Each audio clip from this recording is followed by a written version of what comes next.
Hello students. तो आज हम अपना यूनिट 5th करने जा रहे हैं, फिजिक्स 11th फिजिक्स पढ़ने जा रहे हैं आज हम। तो आज हमारा इसमें हम फर्स्ट चैप्टर पढ़ेंगे जिसका नाम है सेंटर ऑफ मास।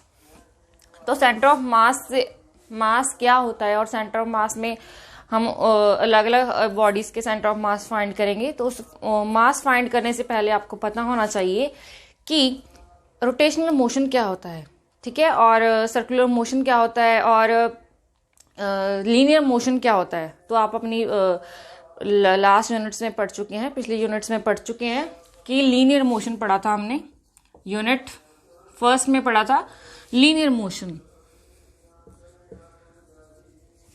ठीक है। लीनियर मोशन में क्या होता है, एक बॉडी है, एक पार्टिकल है, मान लो ये पार्टिकल है, तो ये स्ट्रेट लाइन में जा रहा है, ठीक है, स्ट्रेट लाइन में जा रहा है, जिसे हम कह सकते हैं वन डायमेंशन में जा रहा है, ठीक है, वन डायमेंशनल में जा रहा है, स्टेट जा रहा है।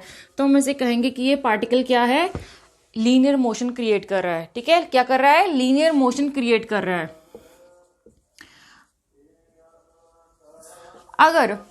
अगर हम इस एक पार्टिकल को, वन पार्टिकल, अगर हम इस पार्टिकल को ज्यादा कर दिए, अगर हम इस पार्टिकल को की क्वांटिटी को ज्यादा कर देते हैं, तो मान लो हमने एक पार्टिकल से ज्यादा कर दिया, 3 पार्टिकल ले लिए हमने, ठीक है, 3 पार्टिकल।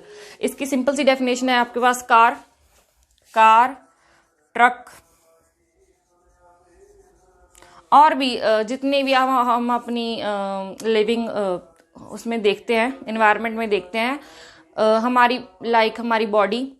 हमारी बॉडी भी एक पार्टिकल से नहीं बनी हुई। हम अपनी बॉडी को पॉइंट मास में नहीं कंसाइडर कर सकते। हमारी जो बॉडी है वो भी अलग अलग पार्ट्स को कंबाइन करके बनी हुई है। तो हम अपनी बॉडी को क्या कह सकते हैं कि हमारे बॉडी क्या है, सिस्टम ऑफ पार्टिकल्स है। सिस्टम ऑफ पार्टिकल मतलब बहुत ज्यादा पार्टिकल्स क्या हुए, एक साथ कलेक्ट हो गए और उन्होंने मिलके क्या किया, एक बॉडी को क्रिएट किया, जिसको हम कहते हैं सिस्टम ऑफ पार्टिकल्स, ठीक है। 2 चीजें याद रखना, एक है पॉइंट मास को हम क्या कहते हैं, सिंगल पार्टिकल।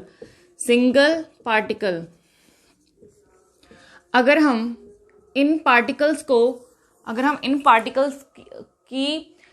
को ज्यादा कर देते हैं, ठीक है, उनकी क्वांटिटी को बता देते हैं, तो क्या होता है, तो देखो इनको ज्यादा कर दिया, सिंगल से क्या कर दिया हमने, 2 पार्टिकल्स ले लिए, 3 ले लिए, 4 ले लिए, 5 ले लिए, 6 ले लिए, अप टू इन्फिनिटी भी कर सकते हैं आप, है ना। कितने सारे पार्टिकल्स कंबाइन कर सकते हैं। लाइक हमारे बॉडी, आपको पता है कि हमारी दुनिया की हर चीज किससे मिलकर बनी हुई है, एटम से। तो हमारी बॉडीज क्या, एटम को पता है आपको, एटम का साइज कितना स्मॉल होता है। तो वो मतलब अगर हम अपनी बॉडी को कैलकुलेट करना चाहें तो हमारी सिर्फ इतने मैं मार्कर को देखूं तो उस मार्कर में भी मिलियंस ऑफ एटम्स क्या होंगे, प्रेजेंट होंगे। तो ऐसे ही एक पार्टिकल को हम क्या कहते हैं, पॉइंट मास, या फिर क्या कहते हैं, सिंपल पार्टिकल, ठीक है। जब ये पार्टिकल एक से ज्यादा हो जाता है तो हम उसे क्या कहते हैं, सिस्टम ऑफ पार्टिकल्स, ठीक है, याद रखना, सिस्टम ऑफ पार्टिकल्स।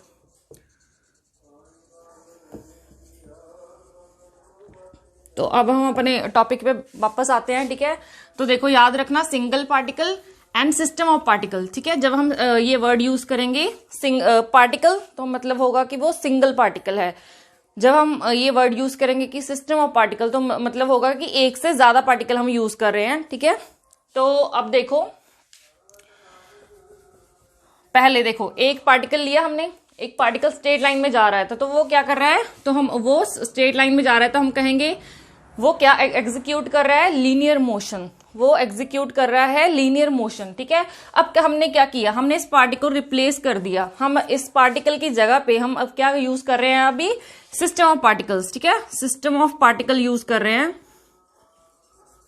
इसकी एग्जांपल्स हो सकती हैं कार, ट्रक, ठीक है, कार हो सकती है, ट्रक हो सकता है, साइकिल भी हो सकता है।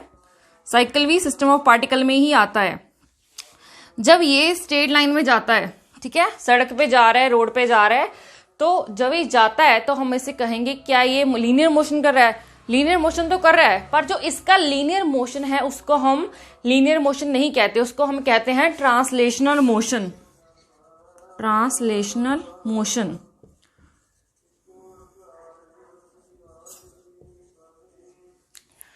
देखो दोनों में फर्क सिर्फ इतना है, देखो ये भी स्ट्रेट लाइन में जा रहा है, ये भी स्ट्रेट लाइन में जा रहा है, तो फर्क कहाँ पड़ गया, फर्क यहाँ पड़ गया, नंबर ऑफ पार्टिकल्स के पर पड़ गया। देखो यहाँ पे हम सिर्फ एक पार्टिकल ले रहे हैं, यहाँ पे हमने क्या किया, सिस्टम ऑफ पार्टिकल्स की बात कर रहे हैं, एक से ज्यादा पार्टिकल्स को हम ले रहे हैं। देखो फर्क कुछ भी नहीं है, बस जाना स्ट्रेट लाइन में है, वन डायमेंशनल में जा रहे हैं, ठीक है। 1D से करते हैं, आपको पता है वन डायमेंशनल क्या होता है, ठीक है।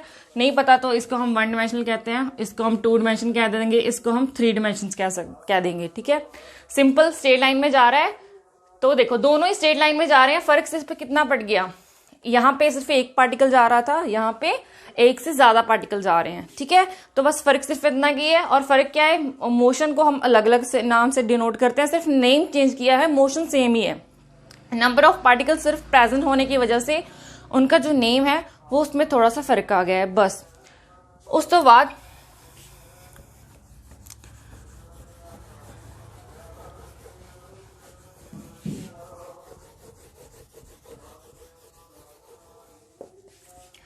Then circular motion.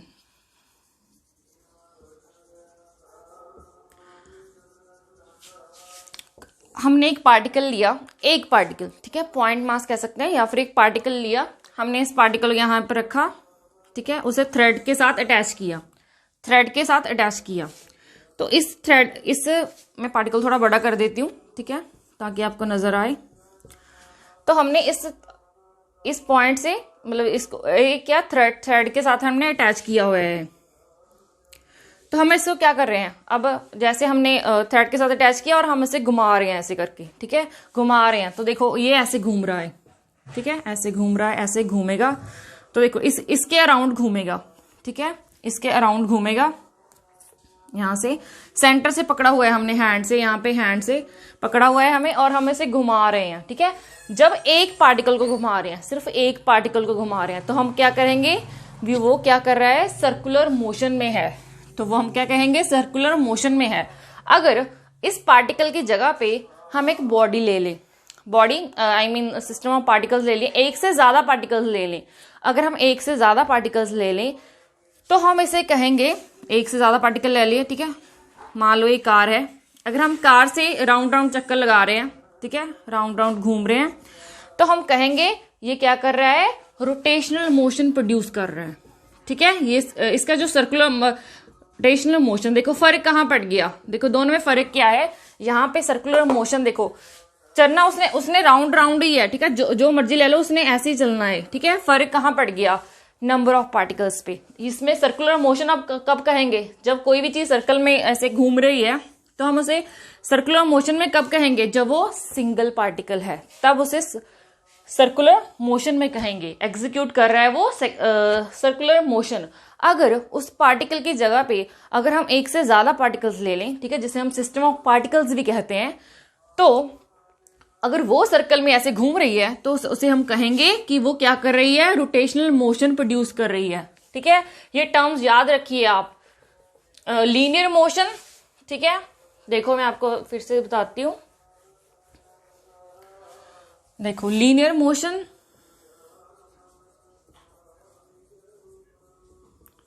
Translational motion,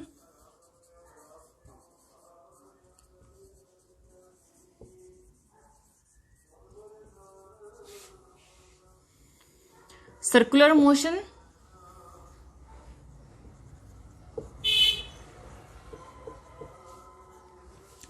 rotational motion.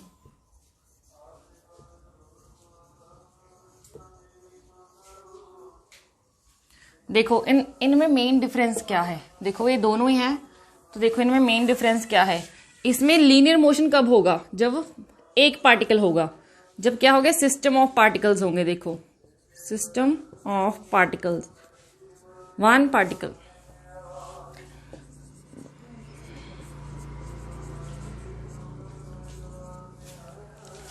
तो देखिए आप,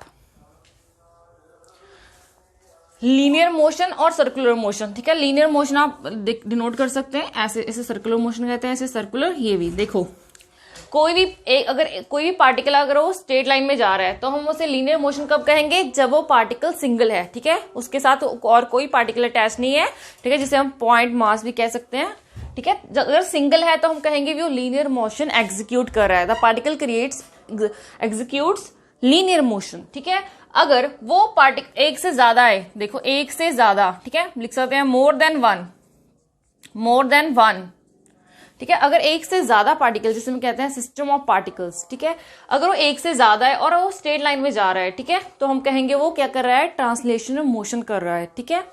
उसके बाद है हमारा सर्कुलर मोशन, कोई भी बॉडी है वो सर्कल में घूम रही है, कोई भी हुआ, अगर तो सिंगल पार्टिकल है तो हम कहेंगे वो क्या कर रहा है, सर्कुलर मोशन एग्जीक्यूट कर रहा है।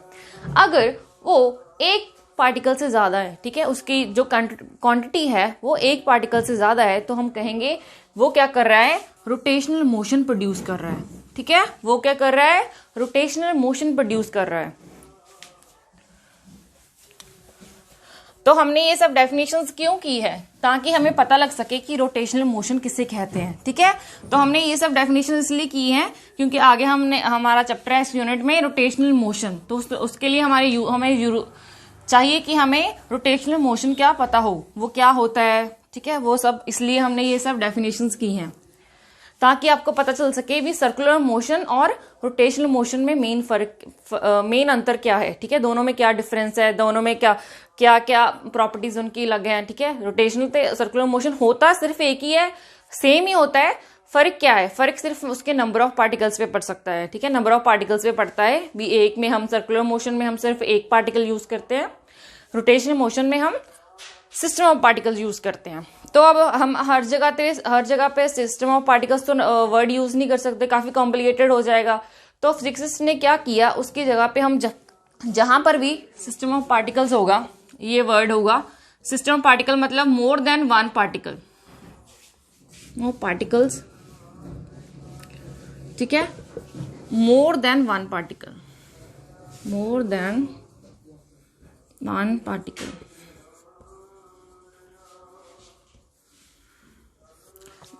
यहां पर भी सिस्टम ऑफ पार्टिकल वर्ड होगा, तो हम क्या करेंगे, हमने एक नाम दे दिया इसको क्या बोलेंगे हम, बॉडी, ठीक है। क्या नाम दे दिया हमने, बॉडी, ठीक है, like our body, like our human body, ठीक है, which is made up from different particles, different number of particles, different number of parts, ठीक है।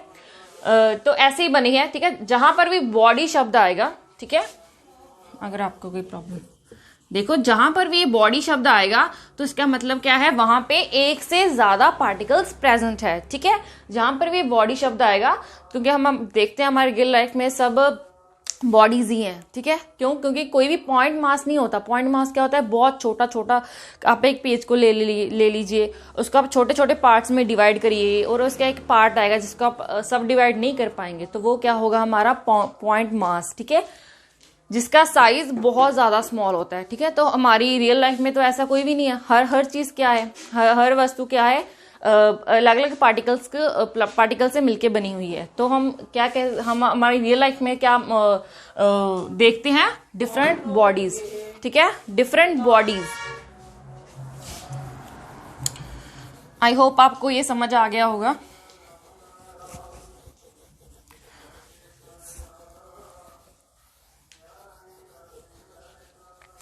उसके बाद हम पढ़ेंगे, अब आपने ये तो पढ़ लिया,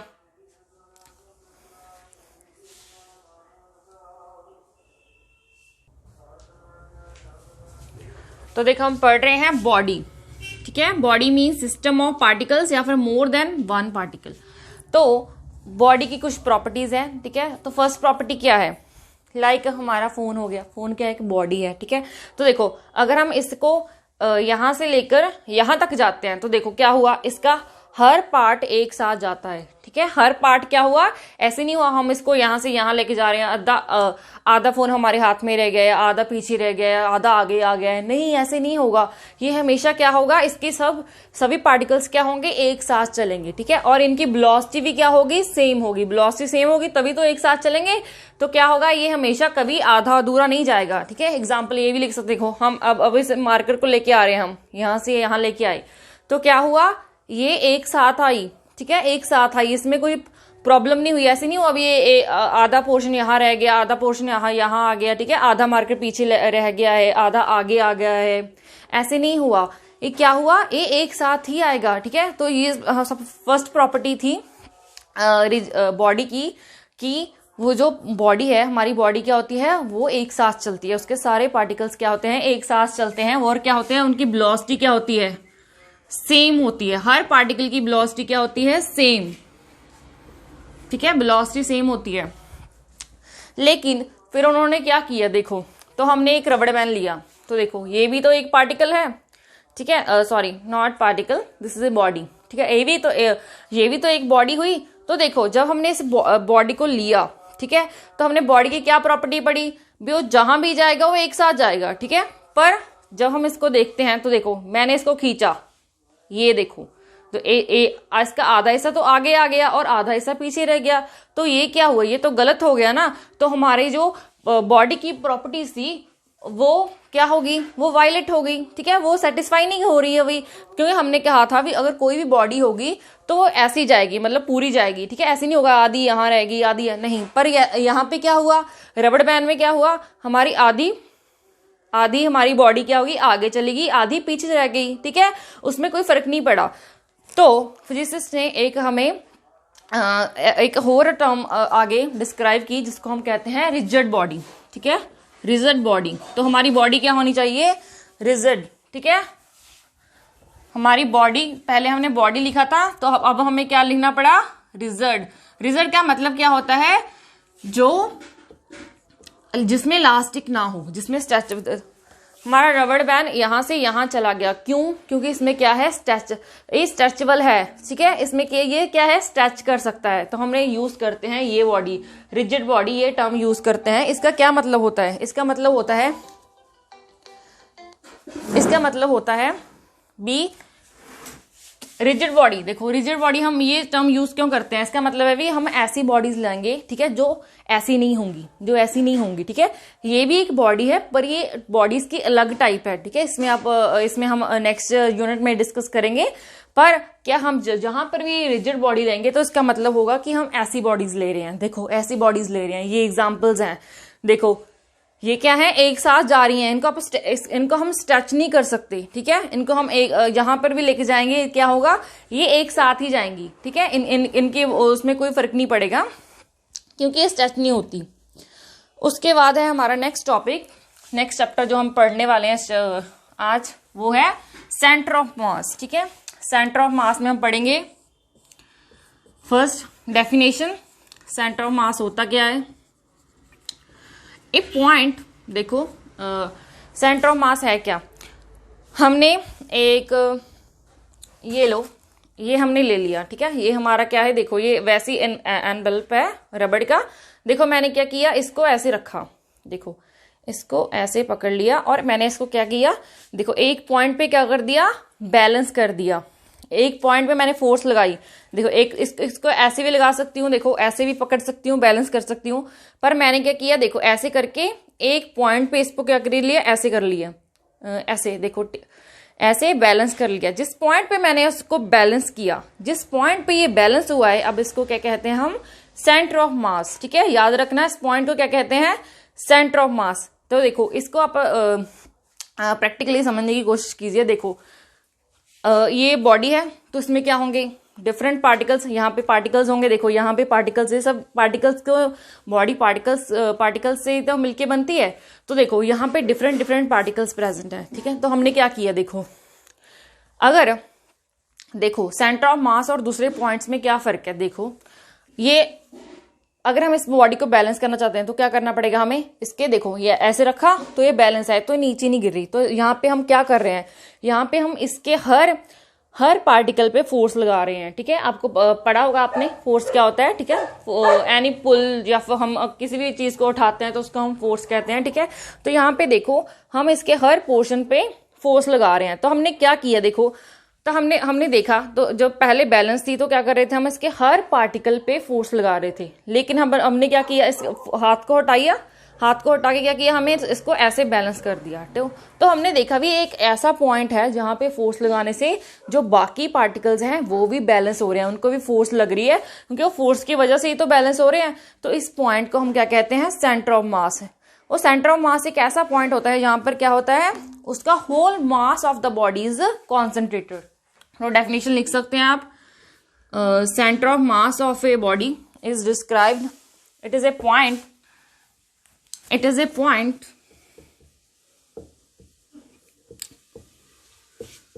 where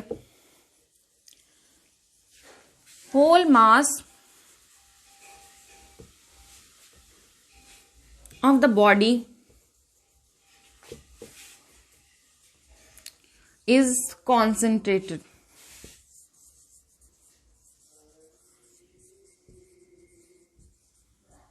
ठीक है, is concentrated।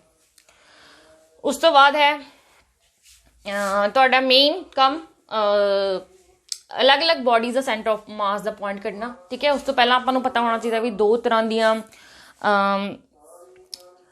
ਬੋਡੀਜ਼ ਹੁੰਦੀਆਂ ਨੇ। ਠੀਕ ਹੈ, ਦੋ ਤਰ੍ਹਾਂ ਦੀਆਂ ਆਪਣੇ ਸ਼ੇਪਸ ਆਪਾਂ ਨੂੰ ਮਿਲਦੀਆਂ ਨੇ ਆਪਣੇ ਨੇਚਰ 'ਚ। We have symmetrical bodies, asymmetrical bodies.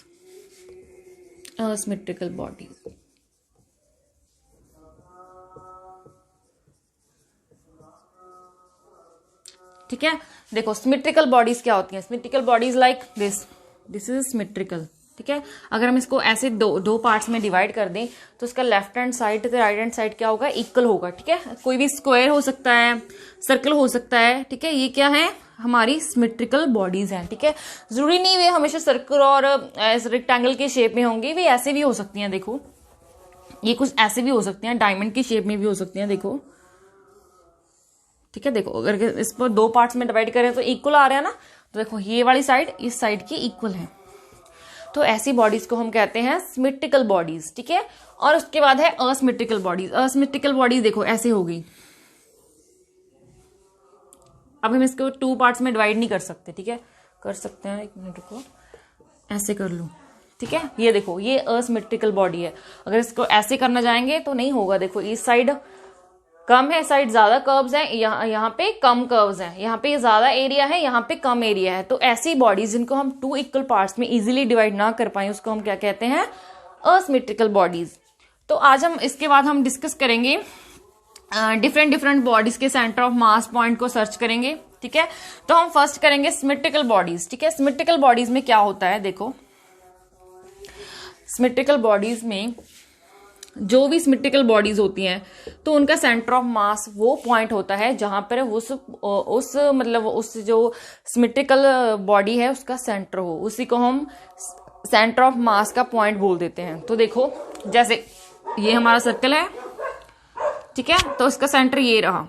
ठीक है, सेंटर, तो जो इसका सेंटर है ये, इसको ही हम क्या कहेंगे, centre of mass, point of centre of मास। ठीक है, पॉइंट ऑफ सेंटर ऑफ मास, जो इस बॉडी का क्या होगा, सेंटर होगा, उसी को हम क्या कह देंगे, centre of point of centre of मास। ठीक है, इनू ऐसे सेंटर ऑफ मास ਦੇ ਪੁਆਇੰਟ ਨੂੰ ਆਪਾਂ CM ਨਾਲ ਵੀ ਡਿਨੋਟ ਕਰਦੇ ਹਾਂ। ਜਿੱਥੇ ਵੀ ਕਿਤੇ CM ਲਿਖਿਆ ਹੋਊਗਾ ना, मतलब किया पॉइंट ऑफ सेंटर ऑफ मास। ठीक है, C.M लिखा होगा, अगर आप कहीं भी देखें तो ये ऐसे हो गया। तो ये हो गया इसके सेंटर ऑफ मास का पॉइंट। उसके बाद देखो अगर कोई स्क्वायर है, ये स्क्वायर रहा।